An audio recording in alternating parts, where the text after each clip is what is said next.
सांचे दरबार की जय। जय जगत जननी माता जी तुहाडी सदा ही जय। बोल मेरे दिल वाली सरकार की जय। सिया राम सिया राम। माँ, तेरे ख्यालों से निकल कर कभी हकीकत में भी आ जाया करो। मैं लाल हूँ, मैं तेरा हूँ, तू मुझको ना इस कदर सताया कर। तुझसे मिलने को मैं हर पल रहता हूँ बेचैन। तुझसे मिलने को मैं हर पल रहता हूँ बेचैन। नज़रअंदाज करके मेरी बेचैनी को ऐसे ना तड़पाया करो। माँ, मुझको हर्षते नहीं है कोई जन्नत पाने की, बस एक रहमत है अगर तेरी तुम माँ मैं तेरा दीदार पा जाऊँ। चूम कर तेरे चरणों को मैं सारी दुनिया कायनात पा जाऊँ। मिले जो आशीर्वाद तो खुशियाँ भी बहा लूँ। साथ संगत जी, बहुत ही सुंदर सी साखी आपके सामने रखता हूँ। ये साखी संगत जी है फैजाबाद में मेरे हजूर बाबा दिलीप सिंह बेदी महाराज और परम पूज्य माता जी रह रहे थे। 1957 में अमृतसर से फैजाबाद महाराज के दर्शन को आया। कुछ दिन रहा, अचानक हजूर जी ने मुझे बुलाया, हुक्म दिया तू वापस अमृतसर चला जा, आज ही चला जा। मैं हैरान हो गया, मेरी क्या गलती हो गई जो इतना सख्त हुक्म मिला है। हुक्म तो हुक्म है। हजूर के मकान से नज़दीक बाज़ार से रेलवे बुकिंग की एजेंसी से अमृतसर का टिकट खरीद लाया। वापस आकर अपना बिस्तर बांध रहा था तब मेरी परम पूज्य माता जी अंदर से निकली।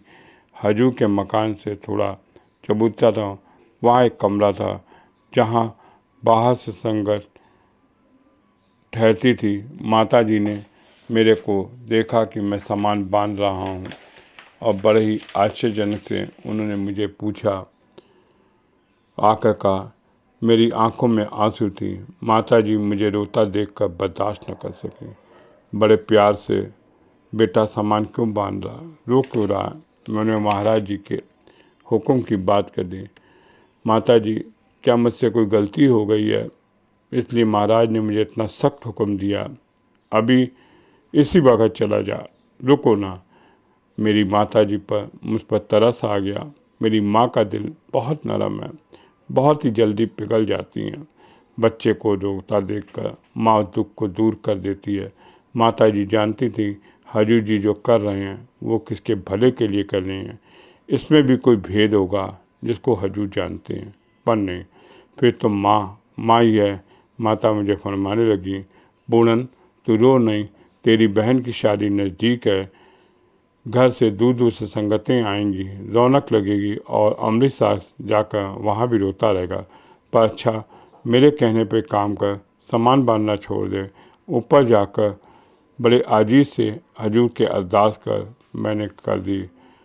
मैं तो कहीं सत्संग पर जा रही हूँ, मेरे आने तक तुम न जाना, हजूर अंतर्यामी हैं। यहाँ हम दोनों जो बात कर रहे हजूर जी ऊपर सुन रहे हैं। मैंने कहा, माता जी मैं टिकट ले आया। तो माता जी प्यार से बोली, कोई बात नहीं, टिकट वापस हो जाएगी। माता जी ये कहकर सत्संग चले गई। मैं टिकट हाथ में लेकर हजूर के पास गया। विदाई लेनी थी, इजाज़त मांगी, 2 रुपये हजूर के आगे भेंट करी। मेरी इतनी हैसियत थी। उस समय भगत अमरनाथ जी महाराज जी के पास बैठे थे। महाराज जी ने 2 रुपये देकर मुझे बुलाया। यह कैसी बेटा कर रहा है, क्या बात है? मैंने हाथ का जोड़ा कि मैं अमृतसर जा रहा हूँ, इज्जत बख्शो, मुझ पर गरीब पर खुश रखना मेरे अन्नदाता, मैं आप ही का सहारा हूँ, मेरी लाज रखना, फिर कृपा करना, जल्दी बुलाना हजूर जी। कोई अकल हो तो काम ले। यहाँ मेरी बहन की, अरे तेरी बहन की शादी है और संगत दूर दूर से आएगी, कोई अकल से काम ले। यहाँ तेरी बहन की शादी है, रौनकें लगेगी, तू छोड़ के जा रहा है, क्यों जा रहा है? अमृतसर में तेरा क्या काम है? यहाँ शादी की रौनक है, किसी को नसीब नहीं होती। हजूर जी तो एकदम से बदल गए।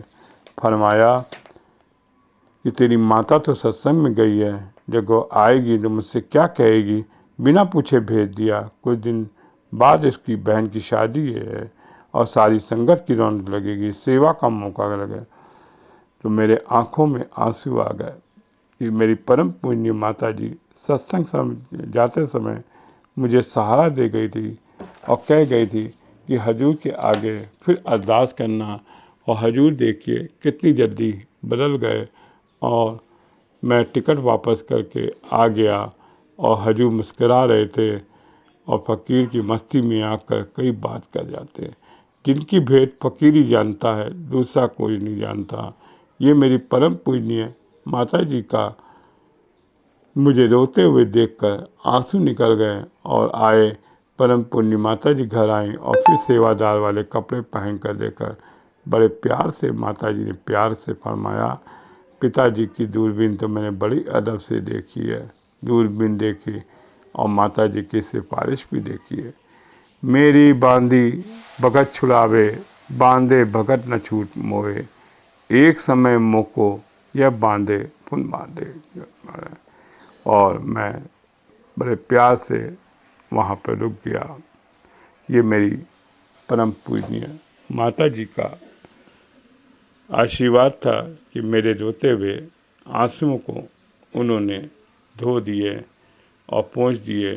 ये ऐसी मेरी शंकता माता को शत शत प्रणाम, शत शत प्रणाम।